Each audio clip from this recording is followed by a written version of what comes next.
Kita bahas saja langsung. Yesus mati, itu konsepnya siapa? Konsepnya orang Kristen dogma. Di dalam Bible ada nggak? Ragu.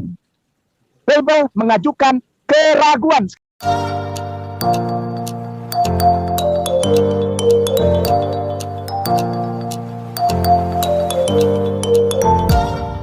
Halo teman-teman, berjumpa lagi dengan Brother Phil. Kali ini kita akan menanggapi Bapak Cocokmologi Indonesia. Dia adalah sang maestro cocokmologi. Dia adalah saudara Ahmad Kainama. Dalam videonya bersama Ayah Sofia, saya menemukan pernyataannya yang sangat membagongkan. Sepertinya bukan Ahmad Kainama namanya, kalau bahas Alkitab tidak melenceng seperti pada video berikut ini. Ya, kita bahas saja langsung. Yesus mati, itu konsepnya siapa? Konsepnya orang Kristen dogma. Di dalam Bible ada nggak? Ragu. Bible mengajukan keraguan. Sekali lagi, Bible mengajukan ayat-ayat Alkitab Perjanjian Baru. Kalau nggak ngerti juga Bible atau ayat Alkitab Perjanjian Baru, hai orang Kristen saudaraku yang aku hormati, mengajukan keraguan tentang Yesus mati atau tidak. Ngerti nggak sih?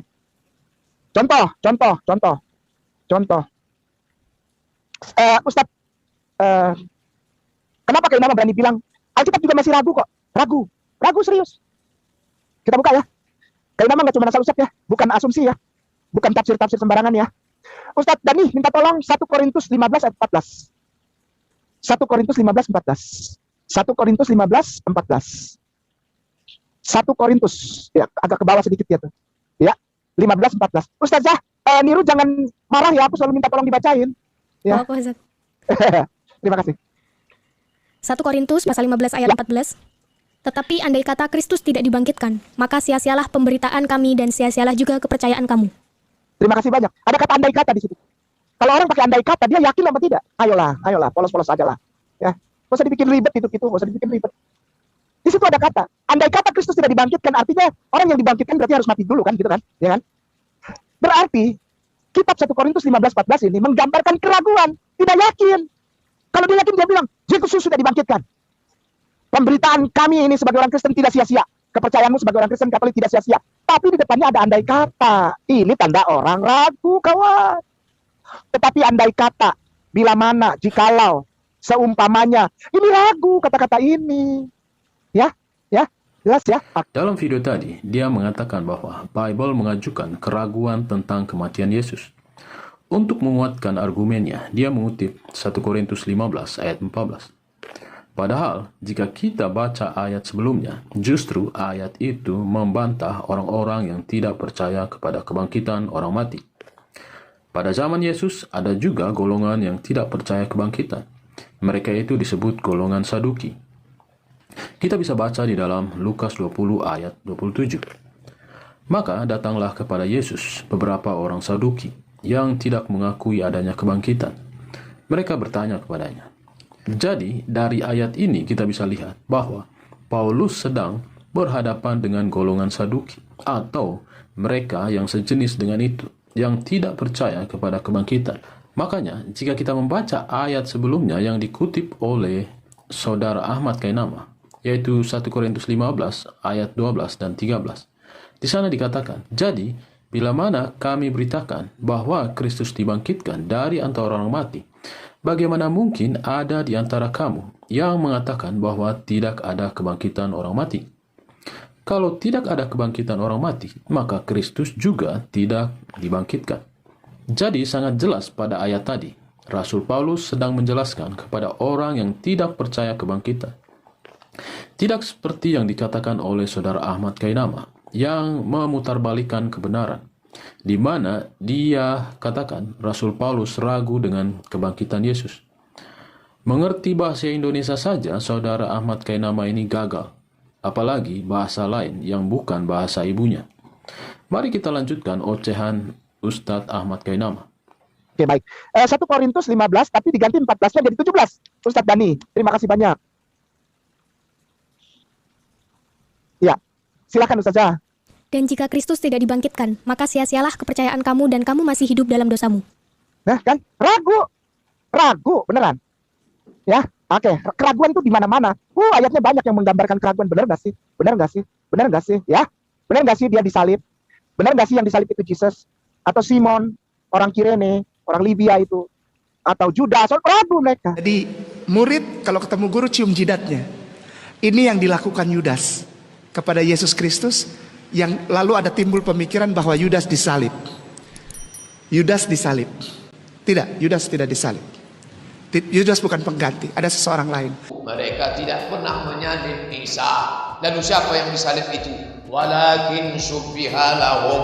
Ada orang yang diserupakan namanya, dia adalah Yudas Iskariot yang disogok pakai uang emas untuk menunjukkan tempat persembunyian Isa.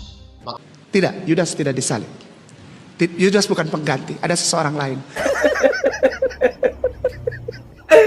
Aduh, entai kadang-kadang ya. Enggak sih, ya? Benar nggak sih dia disalib? Benar nggak sih yang disalib itu Jesus? Atau Simon, orang Kirene, orang Libya itu? Atau Judas, ragu mereka. Kalau Al-Quran jelas, engkau diselamatkan Allah, diangkat, dimuliakan, didekatkan kepada Allah. Itulah Al-Quranul Karim. I love you so much Al-Quranul Karim. Betul, luar biasa. Aku bersyukur jadi Islam beneran, ya, beneran. Jadi kepala tuh nggak buntu gitu, pola pikir tuh nggak buntu, mampet, plus gitu. Oke, kita baru saja dengarkan pernyataan dia selanjutnya. Inilah akibatnya baca Alkitab hanya comot sana dan comot sini. Setelah dari ayat 14, dia lompat ke ayat 17. Padahal ayat 17 menjelaskan ayat sebelumnya, yaitu ayat 16. Dan justru ayat 17 ini menguatkan penjelasan ayat 14. Mari kita baca ayat 15 dan 16.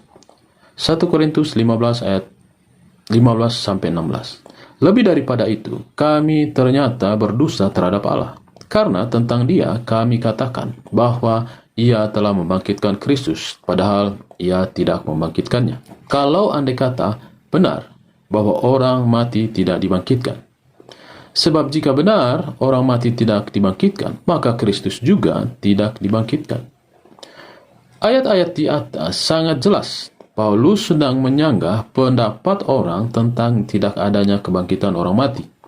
Paulus katakan, jikalau andai kata misalnya tidak ada kebangkitan, lalu apa gunanya pemberitaan Paulus yang mengorbankan waktu, tenaga, bahkan nyawanya? Maka di ayat 20 Rasul Paulus katakan, di sana dikatakan, tetapi yang benar ialah bahwa Kristus telah dibangkitkan dari antara orang mati, sebagai yang sulung dari orang-orang yang telah meninggal. Jadi pendapat yang mengatakan tidak ada kebangkitan itu tidak benar, karena yang benar adalah Kristus telah bangkit. Menariknya, perikop yang dikutip oleh Ustadz Ahmad Kainama justru menjawab keyakinan Islam sendiri, yang mengatakan bahwa Yesus tidak mati disalib. Jika Yesus tidak mati disalib, tentunya tidak ada kebangkitan. Ayat 20 menampol keyakinan Ustadz Kainama. Di sana dikatakan, yang benar ialah bahwa Kristus telah dibangkitkan dari antara orang mati. Oke teman-teman, demikianlah tanggapan kita terhadap pernyataan saudara Ustadz Kainama. Semoga menambah pengetahuan kita semua. Terima kasih untuk dukungan teman-teman. Tuhan Yesus memberkati. Halo teman-teman, ini ada fitur baru dari YouTube, di mana teman-teman bisa mensupport channel Pil Pahit dengan cara mengklik thanks seperti ini, lalu akan muncul pilihan jumlah nominal yang teman-teman bisa support. Setelah itu kirim, teman-teman bisa mengirim dengan berbagai aplikasi seperti yang ada di layar. Terima kasih untuk dukungan teman-teman.